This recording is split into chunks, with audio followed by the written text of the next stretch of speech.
Bonjour et bienvenue à toi dans Lumière Divine, le podcast. Alors, aujourd'hui, je vais te parler d'un sujet que beaucoup de thérapeutes énergétiques vivent, mais qui ne comprennent pas toujours vraiment. Alors, je ne sais pas si c'est ton cas, on va voir ensemble. En fait, c'est le fait de se dire pourquoi certains se sentent constamment fatigués alors qu'ils aiment profondément ce qu'ils font. Pourquoi certains ont l'impression de se vider énergétiquement. Pourquoi plus ils donnent, plus ils sentent leur énergie diminuer. Et surtout, pourquoi certains thérapeutes travaillent énormément sur eux-mêmes, mais restent malgré tout dans une sensation d'épuisement, de lourdeur ou de stagnation. Et très souvent, le problème ne vient pas d'un manque de capacité, non, il vient de fuites énergétiques invisibles. Des fuites parfois tellement intégrées au fonctionnement quotidien que je dirais qu'elles deviennent normales. Et pourtant, elles empêchent énormément de thérapeutes de rayonner pleinement, de développer leur activité, de recevoir abondamment et surtout de préserver leur propre énergie.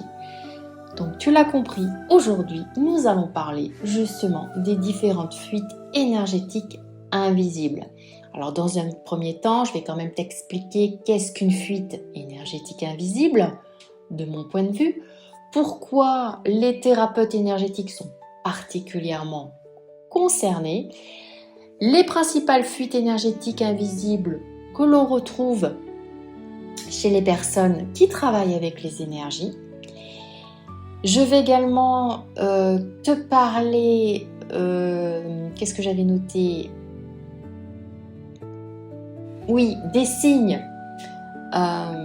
Les signes qui font qu'en effet tu es en train de vivre des fuites énergétiques importantes.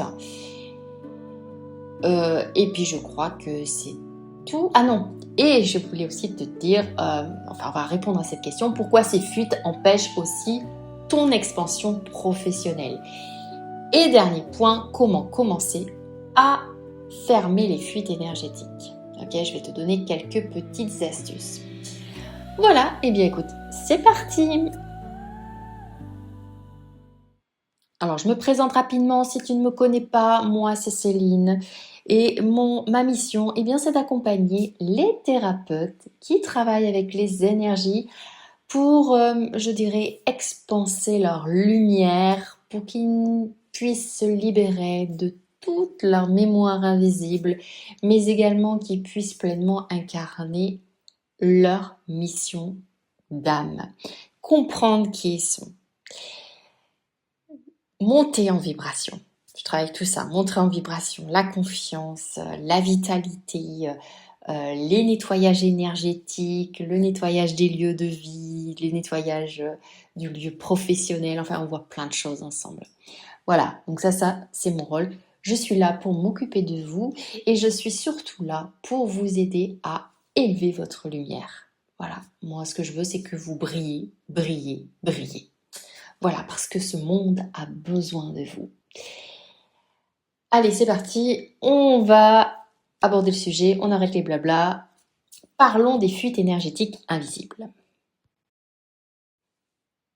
Alors, qu'est-ce qu'une fuite énergétique invisible ? Eh bien, une fuite énergétique invisible, c'est tout ce qui consomme ton énergie sans que tu en aies toujours conscience. Alors, ça peut être quoi ? Une pensée, une émotion, une relation, une peur, une posture intérieure, un schéma inconscient, ou même une manière de fonctionner qui est devenue automatique. Et le problème, c'est que tu peux avoir énormément d'énergie, mais la perdre continuellement à travers des micro-fuites permanentes au niveau de ton champ énergétique. Et à force, ton système énergétique va s'épuiser. Ok ? Alors,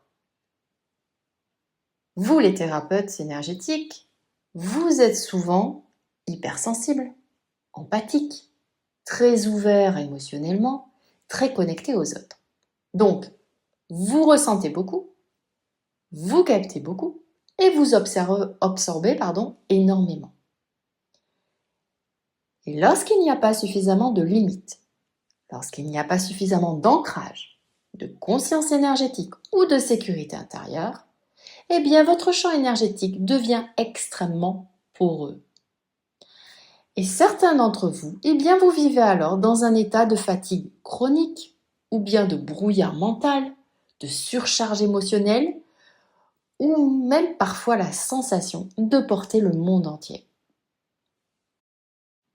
Alors, quelles sont les principales fuites énergétiques invisibles que j'ai pu rencontrer et que je rencontre régulièrement lors de mes accompagnements avec tous ces merveilleux thérapeutes? La première fuite énergétique, c'est le fait de vouloir sauver tout le monde. Je dirais que c'est probablement l'une des plus grosses fuites énergétiques. Beaucoup d'entre vous, vous portez inconsciemment la responsabilité du bien-être des autres. Vous voulez guérir, réparer, sauver, porter, mais accompagner quelqu'un ne veut pas dire porter son processus à sa place. Quand vous rentrez dans le sauvetage, vous commencez souvent à absorber, à surcharger votre système énergétique et aussi à vous vider énergétiquement. Autre fuite énergétique importante, porter émotionnellement ses clients. Certains d'entre vous continuent à penser à leurs clients après les séances. Donc, qu'est-ce que vous faites? Eh bien, vous gardez les émotions, vous gardez les problématiques, vous gardez les charges énergétiques, alors que le soin est terminé. Mais énergétiquement, vous restez connecté. Et cette surcharge qui est invisible crée énormément de fatigue. Ok? Pour l'instant, je ne vous montre que les fuites. Comme je vous l'ai dit, je vous donnerai après les meilleurs conseils. Ok? Troisième fuite énergétique, la peur du manque. La peur financière crée énormément de fuites énergétiques. Pourquoi? Parce qu'une partie de l'énergie reste constamment mobilisée dans l'inquiétude, l'insécurité, l'anticipation, la survie. Et donc, qu'est-ce qui se passe? Eh bien, vous allez vous mettre dans un état intérieur de tension permanente. Et cet état consomme énormément d'énergie vitale. Autre fuite énergétique, le besoin de validation. Beaucoup d'entre vous cherchent inconsciemment à être reconnus, validés, approuvés. Alors, vous surdonnez, vous surtravaillez et vous vous épuisez. Ou bien aussi, ce que vous faites, c'est que vous cherchez à prouver votre valeur. Mais vouloir constamment être validé par l'extérieur crée une énorme perte énergétique. Parce que l'énergie quitte sans cesse le centre intérieur, votre centre intérieur. Autre fuite énergétique, ne pas poser de limites. Dire oui quand le corps dit non. Répondre à tout le monde immédiatement. Être disponible en permanence. Prendre trop de rendez-vous. Ne jamais réellement couper. Tout cela crée des micro-fuites constantes.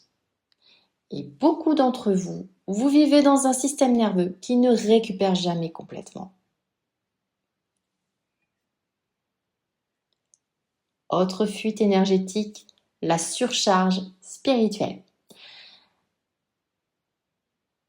Certains d'entre vous sont tellement en haut qu'elles finissent déconnectées de leur corps.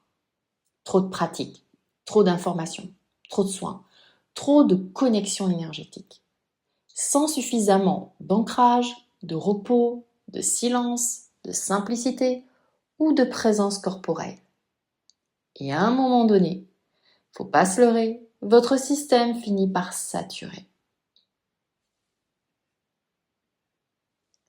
Dernière fuite énergétique, même s'il y en a encore beaucoup, mais je voulais vraiment vous noter les plus importantes. c'est la peur d'être visible. La visibilité demande énormément d'énergie lorsqu'elle active une blessure intérieure. Certains d'entre vous, vous voulez développer votre activité. Mais dès que vous publiez, vous stressez, vous doutez.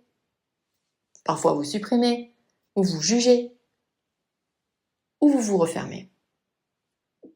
Et toute cette résistance intérieure consomme énormément d'énergie.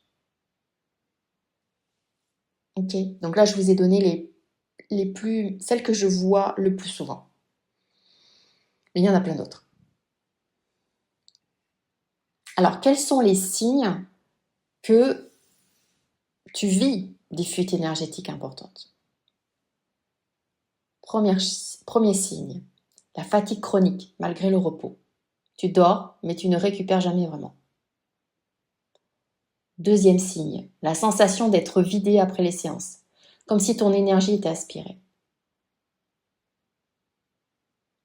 Troisième signe, difficulté à développer ton activité. Tu avances, puis tu t'effondres énergétiquement juste après. Autre signe, le brouillard mental. Difficulté à être clair intérieurement. Il y a aussi l'hyper-émotivité. Tu ressens tout très intensément. Ou bien encore la difficulté à être pleinement présent, présente. Parce que le système énergétique est saturé. Et enfin, je terminerai par ce besoin constant de solitude. Le corps cherche à récupérer énergétiquement. Alors, il existe aussi des fuites énergétiques qui sont liées à des mémoires invisibles. Parce que certaines fuites ne viennent pas seulement du quotidien, elles peuvent être liées à des blessures anciennes, à des mémoires familiales, à des mémoires de sacrifice, ou aussi on peut voir des schémas de survie ou des mémoires spirituelles très profondes. Alors je vais te donner des exemples pour que tu puisses bien visualiser ça, et peut-être que ça va te parler. Par exemple, la mémoire de sacrifice. Certains thérapeutes ont appris inconsciemment que aider égale souffrir. Alors ils donnent jusqu'à l'épuisement. Autre mémoire, la mémoire de rejet. Certains se suradaptent constamment pour être aimés ou acceptés. Donc cela crée une énorme dispersion énergétique. Ensuite, il peut y avoir une mémoire de survie. On va dire que ton système va rester constamment en vigilance parce que la peur du manque, la peur de perdre, la peur de ne pas réussir. Et de ce fait-là, cette hypervigilance vide énormément ton énergie vitale. Ok, donc ça, c'est des exemples. Pourquoi ces fuites empêchent aussi l'expansion professionnelle? Parce que tu peux avoir des dons, des capacités, une vraie mission, de magnifiques soins, mais si ton énergie fuit en permanence, tu ne peux pas réellement construire quelque chose de stable. Parce que ton système s'épuise. Ton énergie devient instable. Ta visibilité devient difficile. Ta créativité diminue et ta capacité à recevoir se bloque. L'expansion demande une énergie stable. Et beaucoup d'entre vous, vous cherchez plus de stratégie. Alors que vous avez surtout besoin de préserver votre énergie. Alors, comment faire pour fermer ces fuites énergétiques? Je vais te donner quelques conseils. Je vais t'en donner 6, parce que j'en ai noté 6 qui me paraissent les plus importants. Premier conseil, arrêtez le sauvetage. Tu n'es pas responsable du chemin des autres, tu accompagnes, tu ne portes pas. Ok? Deuxième conseil que je dis souvent, c'est revenir dans le corps. Le corps est essentiel. Donc je le répète encore à nouveau, Si tu écoutes régulièrement mes podcasts, souvent je te le répète.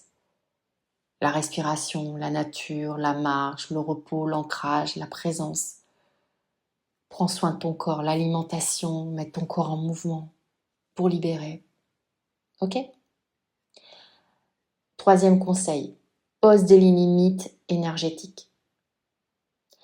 Toutes les personnes n'ont pas accès à ton énergie et toutes les demandes ne méritent pas une réponse immédiate. Ensuite, sortir de l'hyperdisponibilité. Tu n'as pas besoin d'être accessible en permanence pour être un bon ou une bonne thérapeute.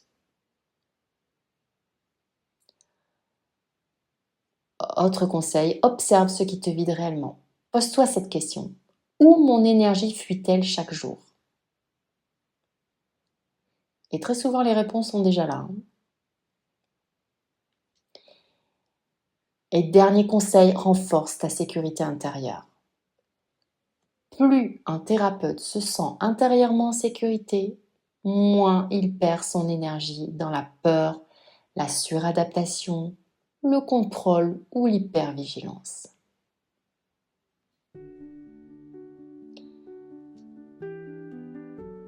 Beaucoup de thérapeutes pensent manquer d'énergie, mais souvent ils ne manquent pas d'énergie.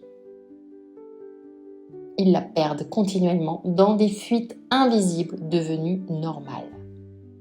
Et tant que ces fuites ne sont pas conscientisées, le corps, le système nerveux et le champ énergétique continuent de s'épuiser silencieusement.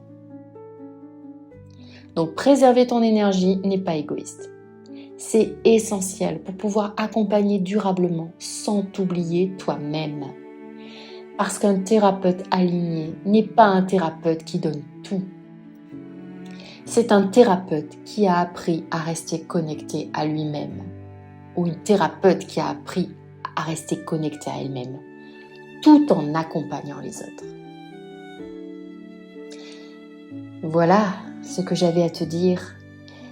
Je te remercie de m'avoir écouté et je te dis à très bientôt pour un prochain épisode de podcast. Ciao!